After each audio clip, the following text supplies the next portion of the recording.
மாருதி கல்வி சாலையிலிருந்து வந்து விட்டானா? இவனுக்கு எந்த விவரமும் தெரியக்கூடாது என்று மன்னர் கூறியிருக்கிறார். மாருதி, மாருதி, எங்க போகிறாய்? ராக்கா சித்தி, நான் எழுதியதை அம்மாவிடம் காட்ட வேண்டும். அம்மா, என்னுடைய வாழ்க்கை என் அம்மாவிடமிருந்து தானே தொடங்கியது. எழுதிய முதல் வார்த்தையும் அம்மா என்று எழுத தொடங்கினேன். பாருங்கள் தந்தையே, அம்மாவிடம் செல்வதற்கு என்னை விடவில்லை. நீ கவலை கொள்ள வேண்டிய அவசியமும் இல்லை. சற்று ஓய்வெடுத்தால் சரியாகிவிடும். அரச மருத்துவர் பார்த்து கொண்டிருக்கிறார். செல் மகனே, உன் அப்பா சொல்வதை கேட்பாய் அல்லவா? அம்மா,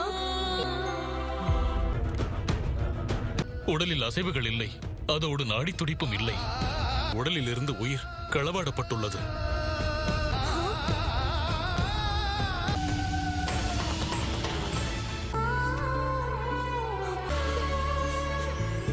நான் எப்பொழுது தங்களை அழைத்தாலும் ஓடோடி வருவேன் என்றீர்களே. அம்மா, நாம் ஒருவருக்கு வாக்கு கொடுத்து விட்டால் அதை மீறக்கூடாது என்றும் சொன்னீர்களே. எழுந்து என்னை பாருங்கள் அம்மா. அம்மா, கண் திறங்கள் அம்மா. பாருங்கள் அம்மா, நான் எவ்வளவு அழகாக எழுதியிருக்கிறேன்.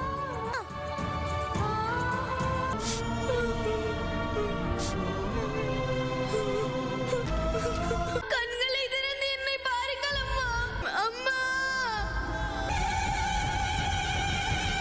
அம்மா சிறிது நேரம் ஓய்வெடுக்கட்டும். இல்லை, மாட்டேன். மகனே, நான் அம்மாவை விட்டு எங்கும் சொல்ல மாட்டேன். நான் இங்குதான் இருப்பேன். எதுவுமாக கூடாது. என் அம்மாவிற்கு நான் எதுவுமாக விட மாட்டேன்.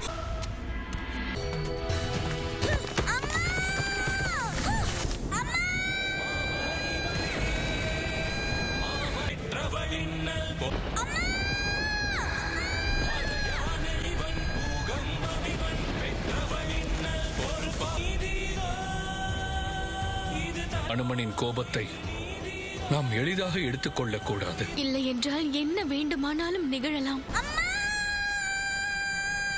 அவன் எம்பெருமானின் அம்சம். அவனை அமைதிப்படுத்த இயலாது. அவனுடைய கோபம் நேர்மையானது. அவனை அமைதிப்படுத்த என்னால் கூட முடியாது. எம்பெருமானின் அம்சத்தை அவர் நினைத்தால் அமைதி அடைய செய்யலாம் அல்லவா? தாங்கள் தான் தீர்வு சொல்ல வேண்டும்.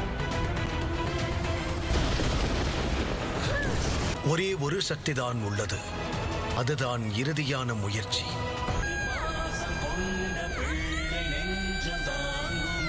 மாருதி, அமைதியாக இரு. முதலில் உன் கோபத்தை கட்டுப்படுத்த கற்றுக்கொள். நான் எதையும் கற்க வேண்டிய அவசியமில்லை. நான் சொல்வதை அமைதியாக கேள். உன் அம்மாவின் உயிரை மீட்டுக் கொண்டு வருவதுதான் உனது லட்சியமா? அதற்காக நீ எதையும் எதிர்கொள்வாயா? இங்கு அழைத்து வருவதற்கு நான் எதை வேண்டுமானாலும் செய்வேன். அதற்காக நான் என் உயிரையும் தர தயங்க மாட்டேன். உன் பிள்ளையோடு நீ வாழ வேண்டும் என்று நினைத்தால் என்னுடைய கோபத்தை அவன் இறுதி வரை ஏற்க வேண்டும். உன்னை விடுவிக்கவே தன்னுடைய உயிரையும் கொடுக்க துணிந்து விட்டார்கள் உன் தாய். எப்பொழுதெல்லாம் இந்த உலகில் நீதி அழிந்து அநீதி தலை தூக்குகிறதோ பொழுது அங்கு பாதாள காளி அவதரித்து விடுவார்கள். என் அம்மா எனக்காக எவ்வளவோ செய்து விட்டார்கள். பொழுது என்னுடைய நேரம். அன்னை அஞ்சனை இந்த தியாகத்திற்கு நான் பதில் தியாகம் செய்ய போகிறேன். உன்னை போலோ பிள்ளை உலகி அங்கு பாதாள காளியின் பிடியில் இருக்கும் என் அம்மாவை நான் காப்பாற்றியே தீருவேன். செல்வனே, அருட்குமரனே, தவச்செல்வனே, வெல்க அனுமனே.